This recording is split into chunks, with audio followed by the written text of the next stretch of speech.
ইউপিপিএলে চৰকাৰ এৰি পেলাই আহক, তেতিয়াহে মই বিশ্বাস কৰিম, তেতিয়াহে আমাৰ আলোচনাবিলাক কণ্টিনিউ হ'ব।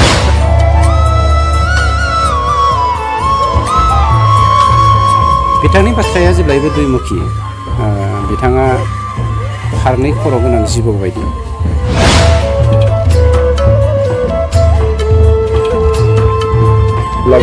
কথা কৈ আছে মোৰ বিষয়লৈ, এইটোতো মই অপেনলি ক'লো যে আমাৰ মাজত এনেকুৱা আলোচনা হোৱাই নাই।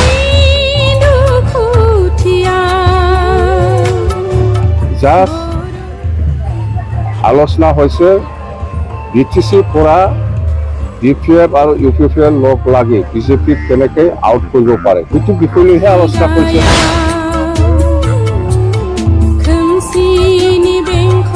তাৰমানে BPF UPPL আগন্তুক BTC নিৰ্বাচনত একেলগে কেনেকৈ মিলি পেলাই খেলিলে বিজেপিক আউট কৰিব পাৰে, সেই বিষয়ে আলোচনা হৈ আছে। কিন্তু কথা হৈছে যে আলোচনা হৈছে, হৈ থাকক, আমাক ক'ব লগা একো নাই। কিন্তু মোক যে প্ৰচাৰ কৰিছে, অপপ্ৰচাৰ কৰিছে যে হাগ্ৰামা মহিলাৰীয়ে দিছপুৰতহে কেবিনেট মন্ত্ৰী হৈ পেলাই থাকিব, আকৌ প্ৰমোদ বড়োহে চিফ হ'ব, সেইকাৰণে আপোনালোকে বিশেষ কৰি লাভ নাই, এইফালে আমাৰ দলত আহক, এইবিলাক কথা কিয় প্ৰচাৰ কৰিছে, এইটোতো ঠিক হোৱা নাই। নাই, এইবিলাক মোক চিফ লাগে নালাগে এইবিলাক আলোচনা নাই। আমাৰ হ'ল কথাটো হ'ল UPPL BPF তেনেকেই মিলি পেলাই কাম কৰিব লাগে, ইয়াৰ বিষয় লৈ আলোচনা হৈছে আৰু বিজেপিক ইয়াৰ পৰা আউট কৰিব লাগে। UPPLৰ এজেণ্ডাটো সেইটোকে এজেণ্ডা কৰি পেলাই আমাৰ লগত আলোচনা কৰিছে ইহঁতে। তো আমিও এগ্ৰি চল, যিহেতু ইহঁতে আলোচনা কৰিব বিচাৰিছে, ময়ো যাব দিছোঁ, মই যোৱা নাই, আমাৰ দলৰ নেতাসকলক মই পঠাই দিছোঁ। বাছ কথা হৈছে 2025 আমি যিটো দেখিবলৈ পাইছে BPF-এ আৰামত চৰকাৰ বঢ়াব।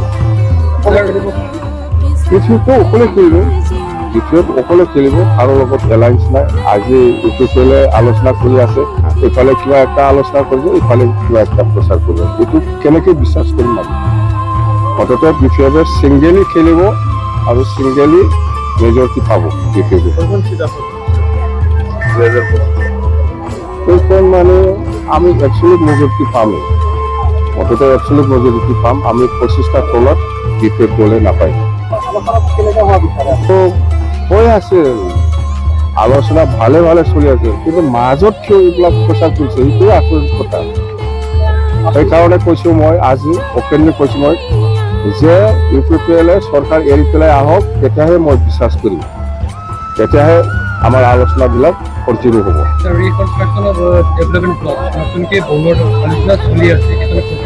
নাই, সেইটো চৰকাৰৰ প্ৰক্ৰিয়া, সেইটো ভালে চলিব। মুঠতে এইটো যিহেতু সেইটো ডিপাৰ্টমেণ্টটো ট্ৰেন্সফাৰ BTC ডিপাৰ্টমেণ্ট, BTC বনাব, এইটো BTC বনাব লাগে মোৰ হিচাপত। চিটত বাই ইলেকশ্যন হ'বলৈ গৈ আছে, আমি জিকিম, খেলিম আমি মুঠতে দেই। एबसुनि खावलायनाय लेखा दिनै हाग्रामाया गाव जा रिप्रेजेन्टेटिभखौ जोंनि खाथियाव थिनहरदों, UPPL दोलोनि खाथियाव बेबायदियै सावरायदों।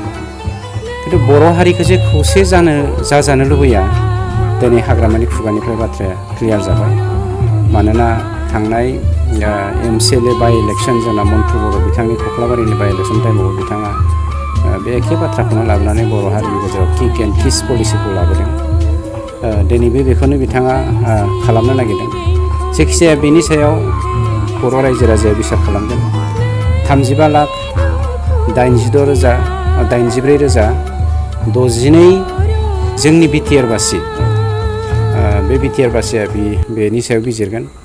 मानोना हाग्रामाया जे थांनाय 17 बोसोराव सान्ति, खौसेथि आरो गोरोबलायनायखौ गोसो जानानै बानायाखैमोन, बे बाथ्राखौ थांनाय जोंनि कख्लाबारि बाय इलेक्शन आरो दिनैनि दुलाराय बर' फरायसा आफादनि खावलायनाय लेखा जोंनि बर' हारि खौसे जानायनि जा बाथ्रा, BTC-आव जुगामि सान्थि गायसननायनि थांखिजों जा मावनायनि बाथ्रा, बेनि बेरेखायै बाथ्रा बुंनायखौ दिनै बयबो हमनो हाबाय।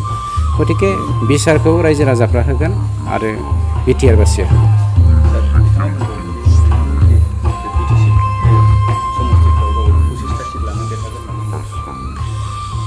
बिथांनि बाथ्राया जेब्लायबो दुइमुखि बिथाङा फारनै खर' गोनां जिबौ बायदि जेरै फारनै खर' गोनां जिबौखौ बयबो गियो बेफोरबायदिनो हाग्रामाया जे बर' हारिखौ सानसे समाव धंस खालामनायनि परिकल्पना लादोंमोन नंखायनो हारिया गिनो गोनां जानानै फैदों गतिके 25टा देरहायोना 40टा देरहायो बेखौ रायजो राजाया 2025 मायथाइनि इलेक्सन बिसायख'थिनि गेजेरजों होगोन जोङो रायजो राजाजों जोङो मालाबाबो क्लेश जानायखौ लुबैया हारि गावस्रानायखौ जों मालाबाबो लुबैया एनडिपिफोरा मोनसे गेरिला ट्रेनिं होयोमोन जे बे गेरिला ट्रेनिंनि गेजेरजों जोंखौ ओरैबायदि फोरोङोमोन जे रायजो राजाया दै आरो सोमावसारगिरिफोरा ना दिनैबो रायजो राजायानो दै राजखान्थिगिरिफ्रा माफा माफा नासो बे दैया जुदि रानोब्ला पार्टिकुलारलि बे नानि थाखाय जुदि बे दैया प्रजज्य नङाबा बा नाया बे दैनि थाखाय प्रजज्य नङाबा बे नाया हारसिंनो हां सरथे सरथे जानानै थैलांगोन गतिके दै आरो नाजों बेयो जेब्लायबो सोमोन्दो थायो दैनि बेरेखा थाङोब्ला नाया बोरियाव हारसिंनो थैखायो हाग्रामा बिथांनिफ्राय बर' रायजो राजाफ्रा माबायदि आं बेखायनो बुंबाय आसामिसाव दुइमुखि होननानै बुङो दुइमुखि माने फारनै खुगा आरो बिथांनि जा साननाय हनाय बुंनाय राव बेयो फारनै खर' गोनां जिबौ बायदि गतिके फारनै खर' गोनां जिबौनिफ्राय सांग्रां जानाया जेब्लायबो रायजो राजानि गोनांथि লাগে যিটো প্ৰচাৰ কৰি আছে মোৰ বিষয়লৈ সেইটোতো মই অপেনলি ক'লোঁ যে আমাৰ মাজত এনেকুৱা আলোচনা হোৱাই নাই জাষ্ট আলোচনা হৈছে BTC পৰা BPF আৰু UPPL লগ লাগি বিজেপিক কেনেকৈ আউট কৰিব পাৰে সেইটো বিষয়লৈহে আলোচনা কৰিছে তাৰমানে BPF UPPL আগন্তুক BTC নিৰ্বাচনত একেলগে কেনেকৈ মিলি পেলাই খেলিলে বিজেপিক আউট কৰিব পাৰে সেই বিষয়ে আলোচনা হৈ আছে কিন্তু কথা সেইটোৱে যে আলোচনা হৈছে হৈ থাকক আমাক ক'ব লগা একো নাই কিন্তু মোক যে প্ৰচাৰ কৰিছে অপপ্ৰচাৰ কৰিছে যে হাগ্ৰামা মহিলাৰীয়ে দিছপুৰতহে কেবিনেট মন্ত্ৰী হৈ পেলাই থাকিব আকৌ প্ৰমোদ বড়োহে চিফ হ'ব সেইকাৰণে আপোনালোকে বিশেষ কৰি লাভ নাই এইফালে আমাৰ দলত আহক এইবিলাক কথা কিয় প্ৰচাৰ কৰিছে এইটোতো ঠিক হোৱা নাই তেতিয়াহে আপোনাক চিফ পদত দিয়ে নাই এইবিলাক মোক চিফ লাগে নালাগে এইবিলাক আলোচনা নাই আমাৰ হ'ল কথাটো হ'ল UPPL BPF তেনেকেই মিলি পেলাই কাম কৰিব লাগে ইয়াৰ বিষয় লৈ আলোচনা হৈছে আৰু বিজেপিক ইয়াৰ পৰা আউট কৰিব লাগে UPPLৰ এজেণ্ডাটো সেইটোকে এজেণ্ডা কৰি পেলাই আমাৰ লগত আলোচনা কৰিছে ইহঁতে তো আমিও এগ্ৰিচন যেহেতু ইহঁতে আলোচনা কৰিব বিচাৰিছে ময়ো যাব দিছোঁ মই যোৱা নাই আমাৰ দলৰ নেতাসকলক মই পাঠাই দিছোঁ বাছ কথা 2025ত আমি যিটো দেখিবলৈ পাইছে BPFে আৰামত চৰকাৰ বনাব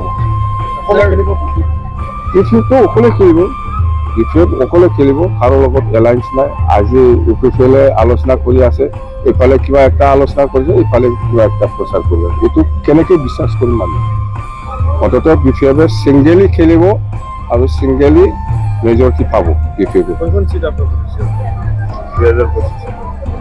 এইখন মানে আমি এবছলুট মেজৰিটি পামেই অন্ততঃ এবছলুট মেজৰিটি পাম আমি 25টা তলত BPF দলে নাপায়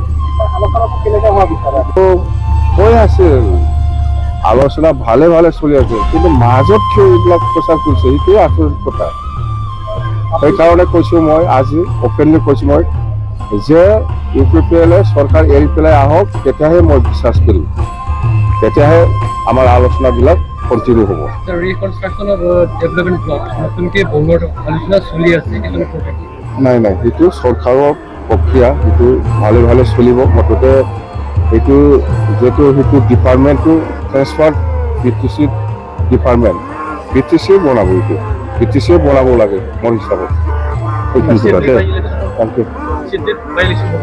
চিটলিত বাই ইলেকশ্যন হ'বলৈ গৈ আছে আমি জিকিম খেলিম আমি মুঠতে एबसुनि खावलायनाय लेखा दिनै हाग्रामाया गाव जा रिप्रेजेन्टेटिभखौ जोंनि खाथियाव थिनहरदों इउपिपिएल दोलोनि खाथियाव बेबायदियै सावरायदों।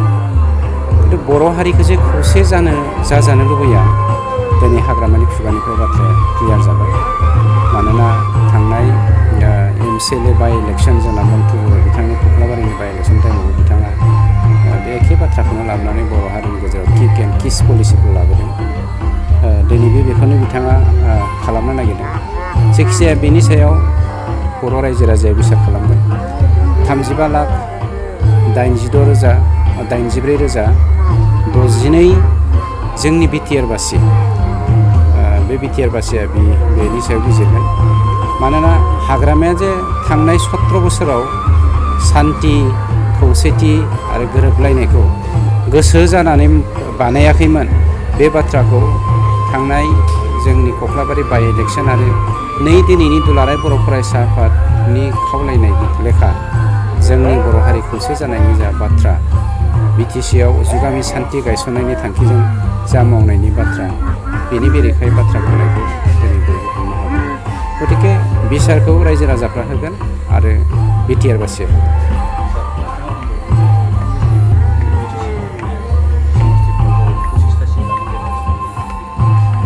बिथांनि बाथ्राया जेब्लायबो दुइमुखि। बिथाङा फारनै खर' गोनां जिबौ बायदि, जेरै फारनै खर' गोनां जिबौखौ बयबो गियो बेफोरबायदिनो हाग्रामाया जे बर' हारिखौ सानसे समाव धंस' खालामनायनि परिकल्पना लादोंमोन नंखायनो हारिया गिनो गोनां जानानै फैदों।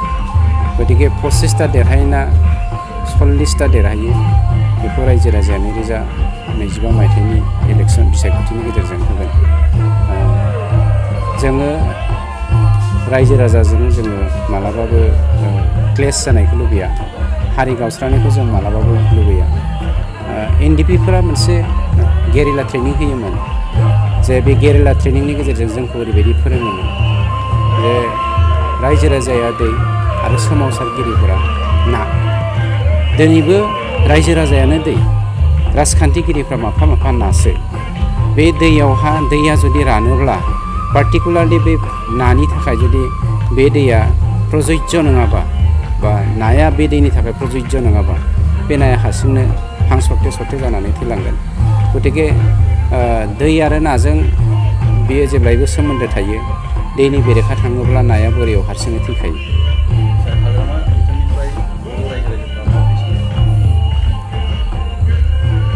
आं बेखायनो बुंबाय आसामिसाव दुइमुखि होननानै बुङो। दुइमुखि माने फारनै खुगा आरो बिथांनि जा साननाय हनाय बुंनाय राव बेयो फारनै खर' गोनां जिबौ बायदि। गतिके फारनै खर' गोनां जिबौनिफ्राय सांग्रां जानाया जेब्लायबो रायजो राजानि गोनांथि।